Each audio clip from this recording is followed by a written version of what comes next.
Do you want undeniable, to the point, perfect healthcare and education that everyone deserves? What the hell? Do you want our future generations to live in a clean, green environment? What? Do you want the government to not be wasting their money on non-compulsory fundings? New Zealand has the fourth highest teen pregnancy rate in the OECD. What makes that a problem? Our rates are higher compared to Australia's. Freaking Aussies! Legal age of 16 having sex feel extremely shy about asking chemists about buying constricting tools like condoms and often can't have sex or have it without safety. We believe that every teenager with consent and of legal age should have the right to have sex with someone else of legal age. How do you think we're going to address this problem? Good question. How? Well, this is the reason we have decided to install condom dispensers around vulnerable cities such as Gisborne, Hawke's Bay, Northland, Auckland, Christchurch, and Wellington and Otago for any 16 to 20-year-old with a finger. And via a fingerprint scanner, their fingerprint will be taken and they will get access to 2 free condoms every month for all 12 months and every year. This will be able to mostly resolve the issue of teen pregnancy. How are you going to get the fingerprints? Mandatory DNA tests for all people living in New Zealand, including tourists. The test includes fingerprint scanning. Not only would this make the condom services possible, it would also make crime tracing much more easier. What happens if they don't have a finger? Well, they can enter their can-do card, driver's license number, or passport number. Nice. Each condom costs 2.39 New Zealand cents to buy in cases of 1,000, and there are currently around 325,000 15 to 20-year-olds in New Zealand, according to the 2013 census. For each individual 16 to 20, we will provide 2 condoms each month for free, 12 months a year. Where are my free condoms?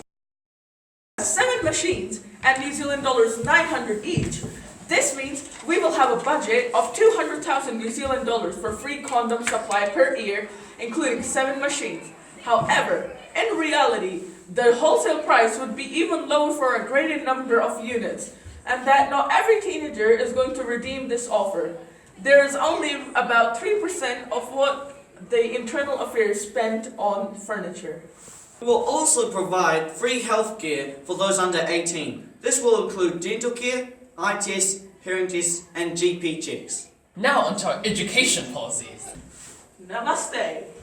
1 in 5 people learned another language in 2018, while 1 in 4 learned another language in 2000.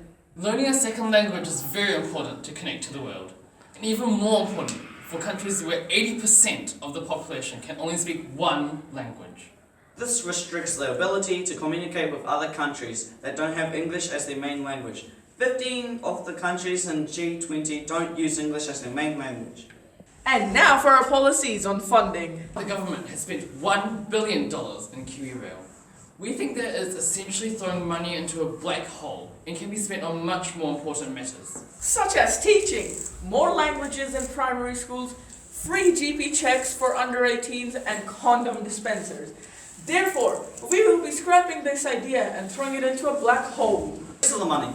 Well, with the help of democracy, that can be decided later. We will also be increasing the retirement age from 65 to 67, because there is and will be an increase in elder people, which means that there will be too much funding for them. For the policies for environment.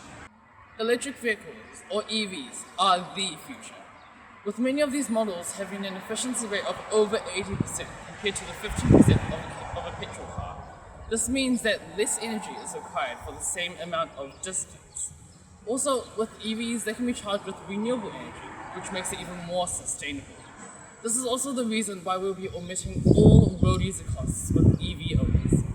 Create a special car park with lots of EV parking. We will be covering 1/4 of the company establishment costs for EV business firms such as Tesla, Nissan Leaf, and Porsche Taycan, so that there is a wider availability for EVs for New Zealand inhabitants.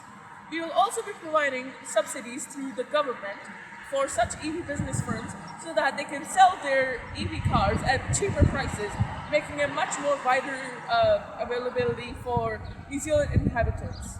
This will result and higher numbers of sales of EVs. I ran towards capitalism. Vote for the Rand Party.